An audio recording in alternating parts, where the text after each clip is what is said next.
Assalamualaikum warahmatullahi wabarakatuh. Salam dan bahagia. Ruang kolaborasi nilai-nilai guru penggerak oleh calon guru penggerak Angkatan 7 Kelompok B2 Kelas L Kabupaten Klaten. Fasilitator Bapak Teguh Aprianto, Sarjana Pendidikan, Magister Pendidikan. Pengajar praktek Ibu Diah Eka Sariwe dan Ibu Dian Francisca Maharani. Anggota kelompok terdiri dari Ibu Anis Purnamawati, Sarjana Pendidikan, Ibu Anita Nur Hidayati, Sarjana Pendidikan, Ibu Erisa Maitasari, Sarjana Pendidikan, Ibu Azalia Rahmahani A, Sarjana Pendidikan, Hanum Fatoya A, Sarjana Pendidikan. Salam guru penggerak, tergerak, bergerak, dan menggerakkan. Pada kesempatan kali ini, kami akan menyampaikan mengenai nilai dan peran guru penggerak dari modul 1.2.A.5.1 Ruang Kolaborasi. Nilai yang dimiliki masing-masing calon guru penggerak dari kelompok kami. Ibu Azalia memiliki nilai kolaboratif, inovatif, dan berpihak pada murid. Ibu Anissa memiliki nilai kreatif, inovatif, berpihak pada murid. Ibu Azalia memiliki nilai inovatif, mandiri, dan berpihak pada murid. Ibu Anita memiliki nilai kolaboratif, inovatif, dan berpihak pada murid. Sedangkan Ibu Hanun memiliki nilai inovatif, mandiri, dan berpihak kepada murid. Nilai yang pertama yaitu berpihak pada murid. Contoh perilaku yang mencerminkan berpihak kepada murid. 1. Memberi kesempatan kepada murid untuk membuat kesepakatan kelas. 2. Memberikan kebebasan kepada murid untuk berani mengemukakan pendapat. Yang ketiga, menerapkan pembelajaran yang asik dan menyenangkan melalui permainan tradisional. Nilai yang kedua yaitu reflektif. Contoh kegiatan yang menunjukkan nilai reflektif yaitu 1. Selalu merefleksikan pembelajaran yang dilakukan. 2. Selalu terbuka menerima kritik dan saran yang bersifat membangun. 3. Mengikuti kegiatan yang meningkatkan kemampuan dan kualitas diri. Nilai yang keempat adalah mandiri. Contoh kegiatan yang mencerminkan nilai mandiri yaitu menginisiasi pembelajaran menggunakan Google Meet di sekolah saat pandemi. Yang kedua, mengikuti berbagai pelatihan secara daring tanpa disuruh oleh kepala sekolah atau pihak lain. Dan yang ketiga, mengikuti diklat dengan biaya sendiri. Nilai yang keempat yaitu kolaboratif. Contoh penerapan nilai kolaboratif yaitu 1. Bersama kepala sekolah dan dengan guru di sekolah membahas tentang penggunaan media sebagai sumber belajar untuk menunjang pembelajaran di kelas yang berpihak kepada anak. Yang kedua, berkomunikasi dengan orang tua siswa mengenai perkembangan siswa. Dan nilai yang terakhir adalah inovatif.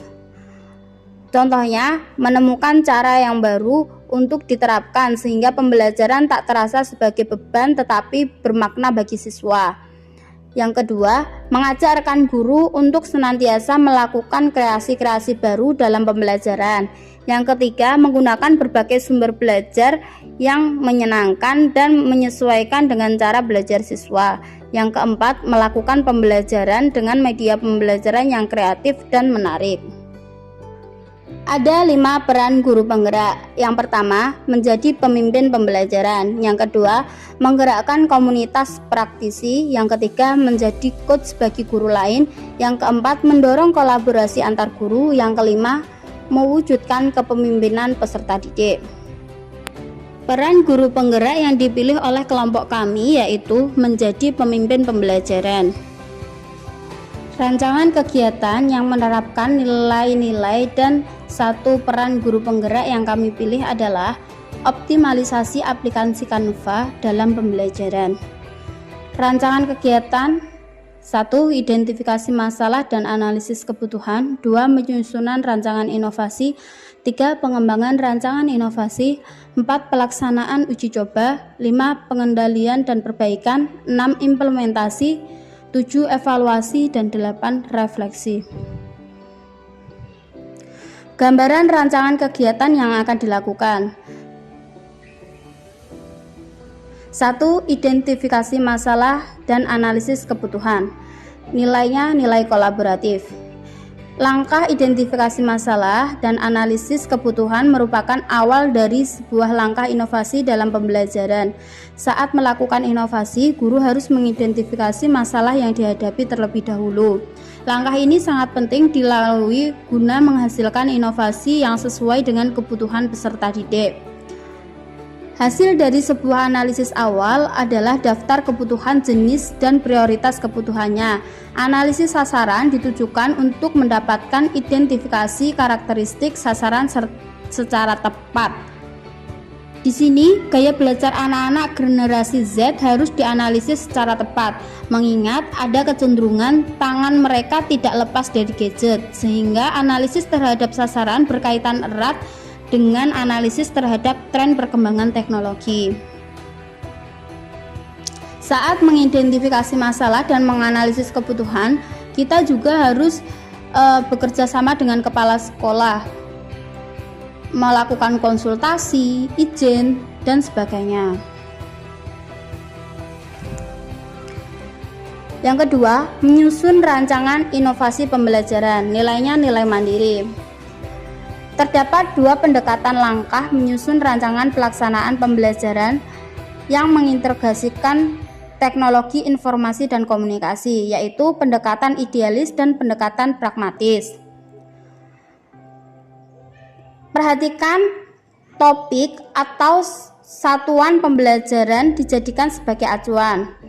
Mengidentifikasi teknologi informasi dan komunikasi seperti buku, modul, LKS, program audio, VCD atau DVD, CD-ROM, bahan belajar online di internet atau alat komunikasi sinkronus dan asinkronus lainnya yang bisa dilakukan atau digunakan. Yang ketiga, pengembangan rancangan inovasi. Nilai yang terdapat yaitu nilai kolaboratif dan inovatif. Pengembangan rancangan inovasi terhadap RPP perlu dilakukan untuk disesuaikan dengan kurikulum yang berlaku. Aktivitas pengembangan yang dapat dilakukan oleh guru yaitu dengan cara mengajak rekan sesama guru untuk berdiskusi mengenai bagaimana pengembangan RPP ini dilakukan. Ada langkah-langkah pengembangan RPP yang bisa dilakukan, di antaranya adalah 1. Mengkaji silabus dan kurikulum, 2. Menentukan tujuan, 3. Mengembangkan kegiatan pembelajaran, 4. Menjabarkan jenis penilaian, 5. Menentukan alokasi waktu, 6. Menentukan sumber belajar. 4. Pelaksanaan uji coba.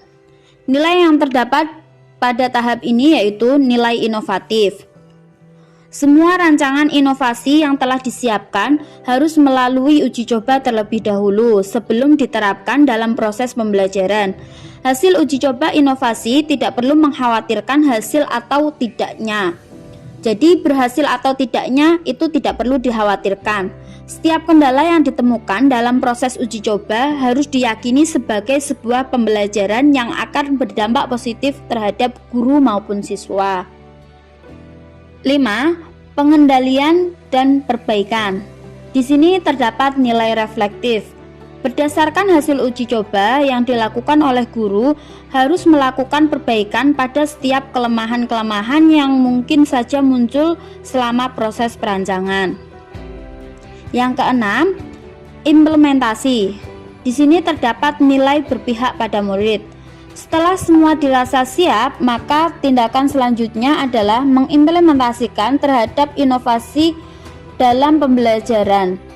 Kesiapan guru dalam mengimplementasikan inovasi pembelajaran ini menjadi kunci kesuksesan di lapangan. 7. Evaluasi. Di sini terdapat nilai reflektif.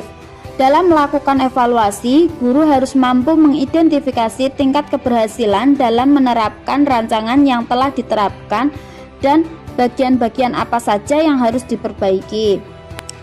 Kegiatan yang terakhir yaitu refleksi. Di sini terdapat nilai reflektif.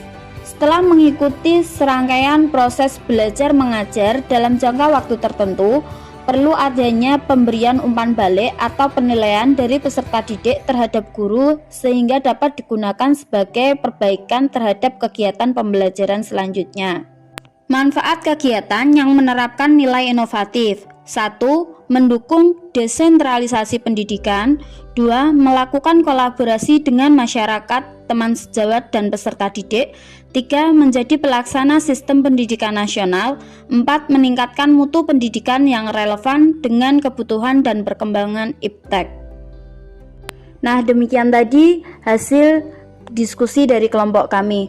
Untuk tanya jawab dan tanggapan dapat dilihat di layar setelah ini.